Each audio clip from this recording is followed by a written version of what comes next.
오늘 은혜 받으실 하나님의 말씀은 베드로전서 4장 12절에서 19절의 말씀으로 제목은 고난을 이기는 믿음입니다. 잠깐 보시겠습니다. 자비로우시고 은혜로우신 아버지 하나님, 오늘도 부족하고 연약한 분을 채우셨습니다. 주님 붙들어주셔야 되겠습니다. 성령이며 종의 생각과 행동과 입술을 주장하여 주시옵소서. 진리의 말씀만을 선포하고 은혜 받는 귀한 시간으로 지켜보하여 주시옵소서. 감사드리고 예수님 이름으로 기도드리옵니다. 아멘. 이상하게 저는 강대상이라서 여기 자꾸 이걸 마십니다.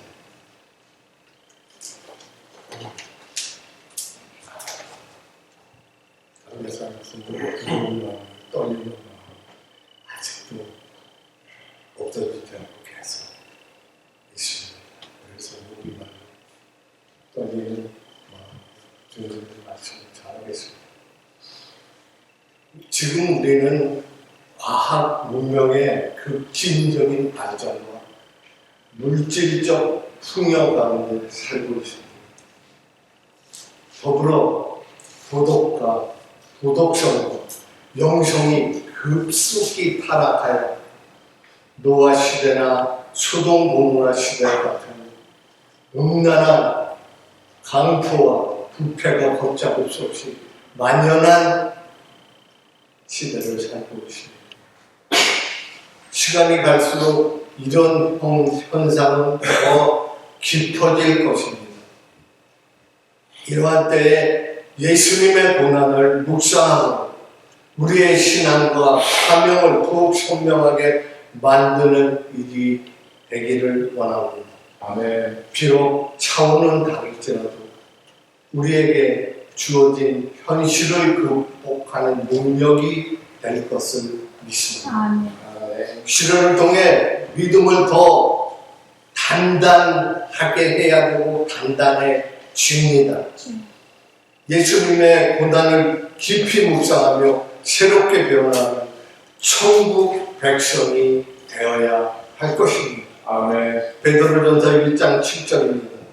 너희 믿음의 확실함은 불러 연단하여도 없어질 금보다 더 귀하여 예수 그리스도께서 나타나실 때에 칭찬과 영광과 존귀를 얻게 할 것입니다. 아멘. 아멘. 우리는 어떻게 이 시대와 제약과 싸우며 복음을 증거할 수 있을 것인가 고민해야 합니다. 특히 믿음을 지키며 사는 성도들이 전쟁의 위협, 이슬람의 위협, 다음 세대의 세태, 동성애를 비롯한 반기독교적 시대 흐름 등으로 고통을 당할 때 어떤 태도를 취할 것인가 깊이 생각해야 할 것입니다. 필립 얀시는 고난을 하나님의 선물, 그러나 아무도 원하지 않는 선물이라고 말합니다. 고난 속에 숨겨진 하나님의 선물은 과연 무엇일까? 하나님께서는 왜 아무도 원하지 않는 이런 고난을 허락하시는 걸까?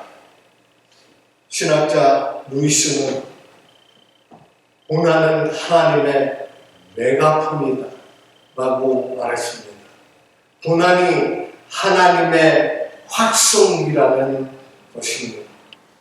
하나님께서 고난을 통해 우리에게 말씀하십니다. 이것이 바로 고난입니다.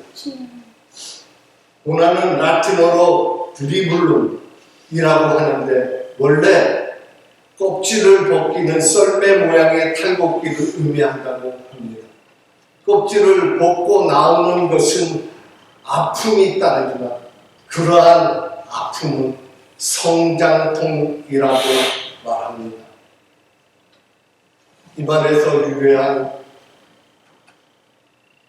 시련은 고난, 시련이라는 의미는 성경에 고난이라는 의미로 정리하고 있습니다. 아이들이 앓고 나면 더 영리해지듯이 고난으로 인해 아픔을 겪는 만큼 성숙해진다는 의미와 같습니다. 골프를 예를 들어 보겠습니다. 골프가 많이 불편할 것입니다. 골프를 좋아하는 분들은 언제나 골프를 생각할 정도로 골프가 좋다고 얘기합니다. 근데 이 골프 코스에 해저드라는 것이 있습니다. 코스 여기저기에 장애물을 만들어 놓습니다. 나무가 가로막고 있기도 하고 연못이나 웅덩이도 만들고 모래구덩이, 뱅커도 있습니다. 그렇다고 골프를 즐기는 분들이 왜 이런 것들을 코스에 만들어 놓았냐고 불편하지 않습니다. 왜냐하면 그 해저드가 있기 때문에 골프는 더욱 재밌게 되는 것입니다.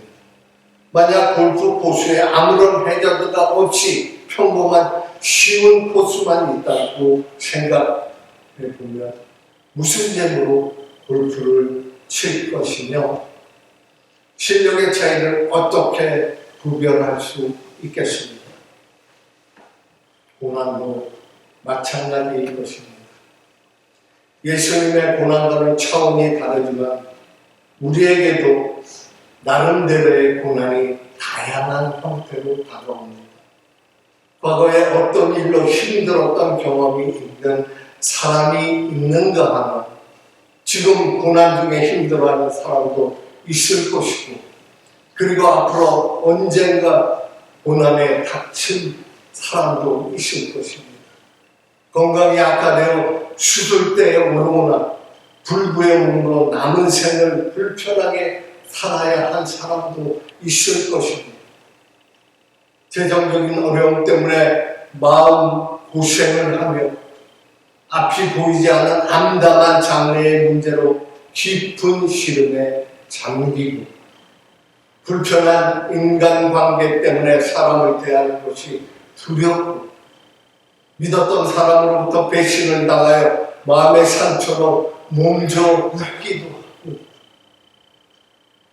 요즘처럼 불확실성의 시대에는 더욱 그러합니다.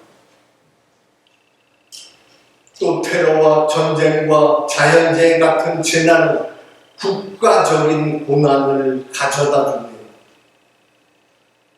고난에 대한 성경적인 의미를 찾아보면서 우리 그리스도인은 고난의 문제를 어떻게 해석하며 또 어떤 방식으로 헤쳐나가야 할지를 지혜의 말씀을 통해 얻어야 할 것입니다. 성도들은 믿음으로 구원받아 하나님 나라에 대한 산 소망을 갖고 있습니다. 이 땅에는 비난과 조롱과 박해로 인한 여러 가지 어려움도 겪게 됩니다. 욥기 23장 10절에 이런 말씀이 있습니다.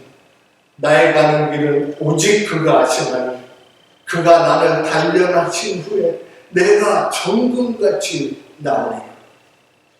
고난은 성도의 삶을 정화시킵니다. 고난 속의 성도는 신앙과 인격이 재변됩니다. 그래서 하나님을 잘 믿고 교회에 잘 다니는 사람들에게도 때로는 불시험이 있을 수 있습니다.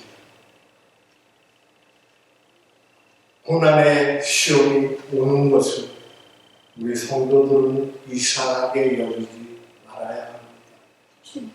자연스럽게 여기서 잊어야 합니다. 고난은 우리의 한계를 겸손히 자각하게 새롭게 도약하게 디딤돌이 됩니다. 성도는 고난을 통해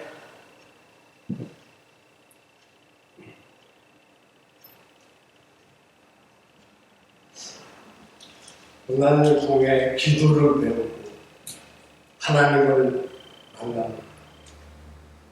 왜 하나님이 시험과 가시와 기도 제목을 주시는 것일까요?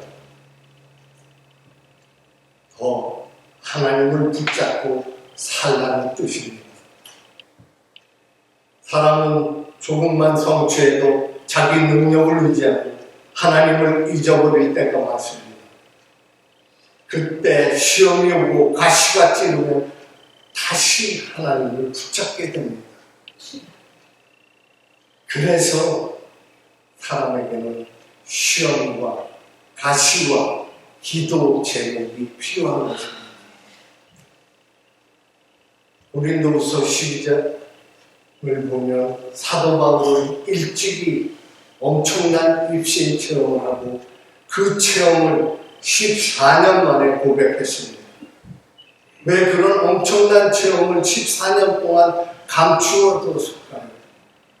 그 체험을 자랑하려고 하면 어느새 간질병이라는 몸의 가시가 자기를 찔렀기 때문입니다. 그 가시에 찔리면 고통스럽습니다. 하지만 사도 바울은 그럴수록 더 주님처럼 변해갔습니다.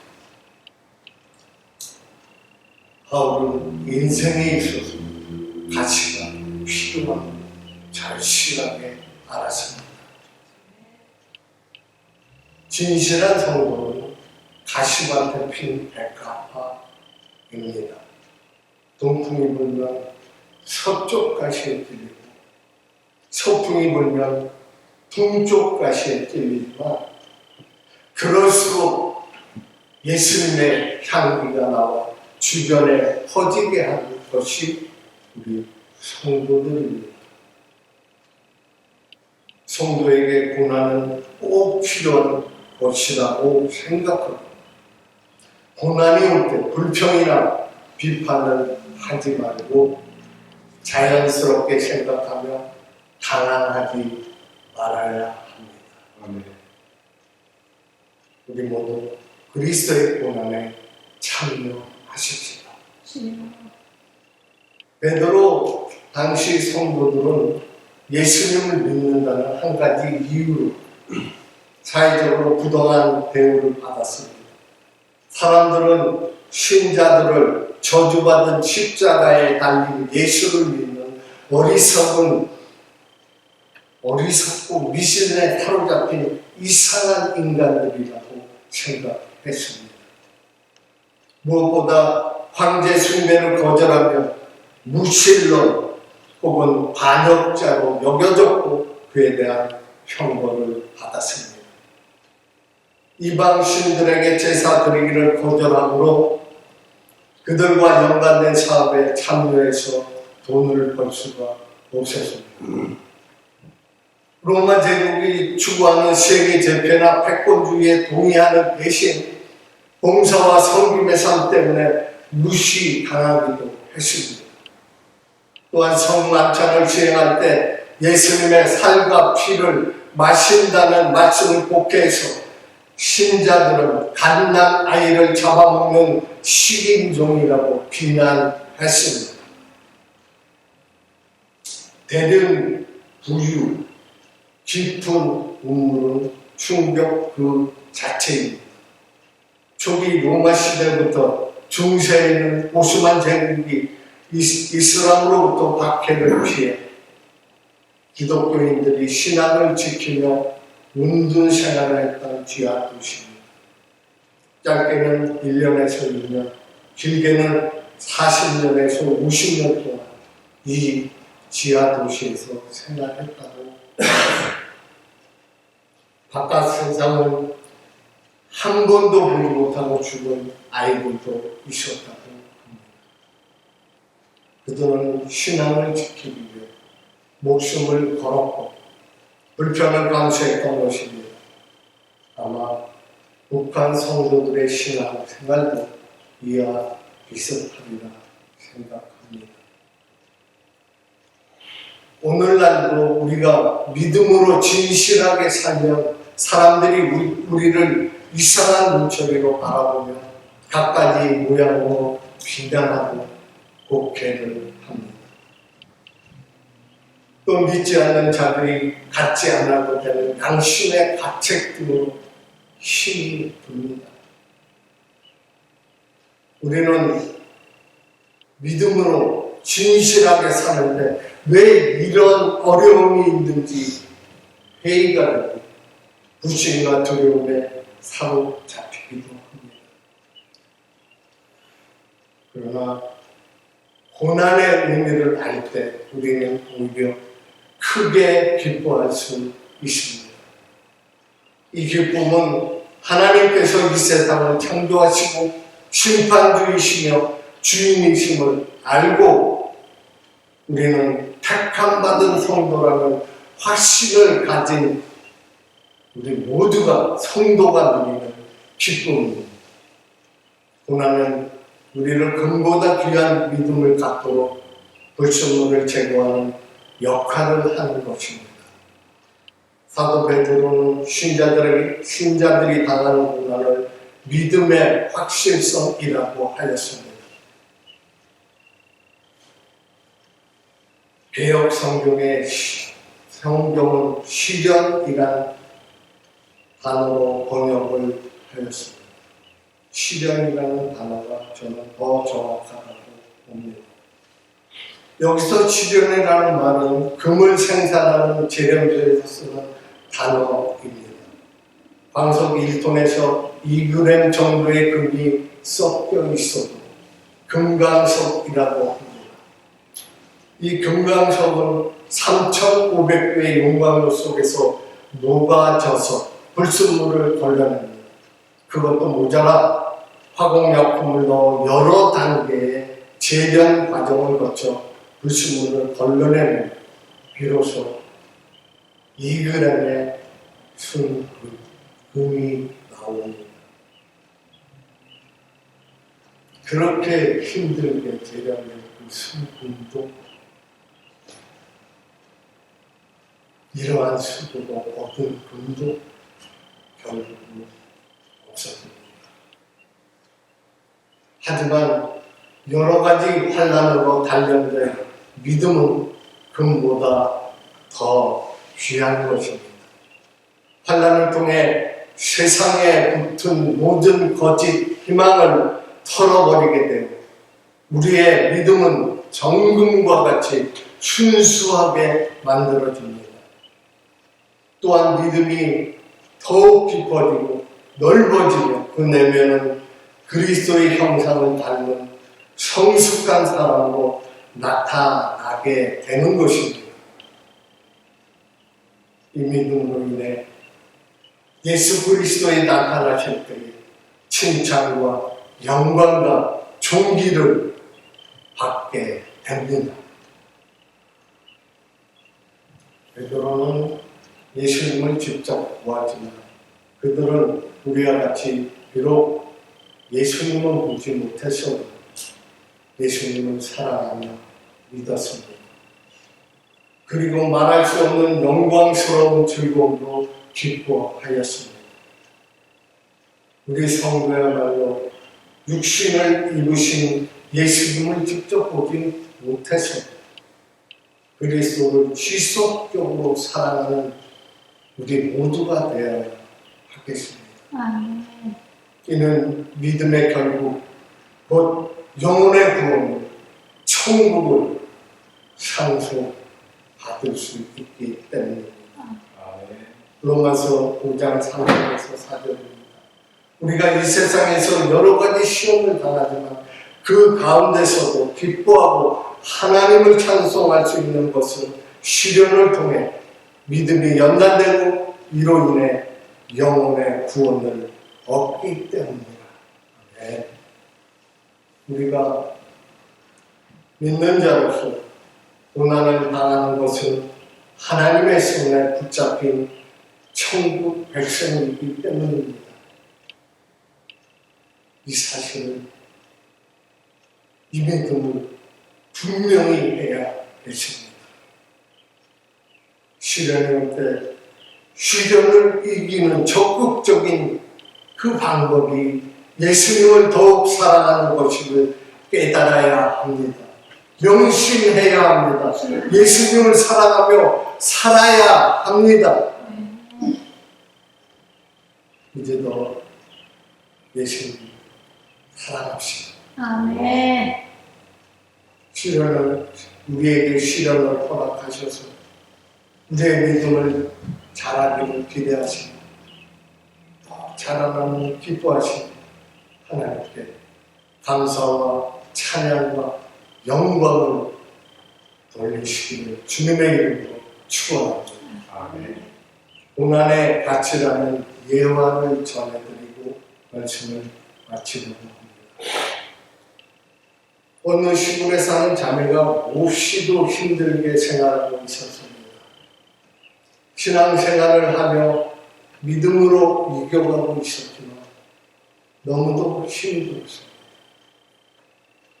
주여, 너무 힘이 듭니다. 주님, 너무 힘이 듭니다. 이렇게 말할 정도로 힘이 들었습니다. 어느 날 꿈을 꾸는데 그녀가 커다란 십자가를 질질 끌고 가고 있었습니다. 그때 예수님을 만나게 되었습니다. 주님, 너무 힘이 듭니다. 주님은 목숨이지 않습니까? 이 십자가를 잘라주세요. 예, 주님은 빙그레 웃으시면서 잘라주셨습니다. 자매는 꿈속에서 여러 번 자기 십자가를 잘라달라고 하였습니다. 한결 밥이 없고 편한 듯 하였습니다. 그런데 갑자기 눈앞에 요단강이 보이기 시작합니다. 뒤에 오던 다른 사람들 커다란 십자가를 강에 더 걸쳐놓고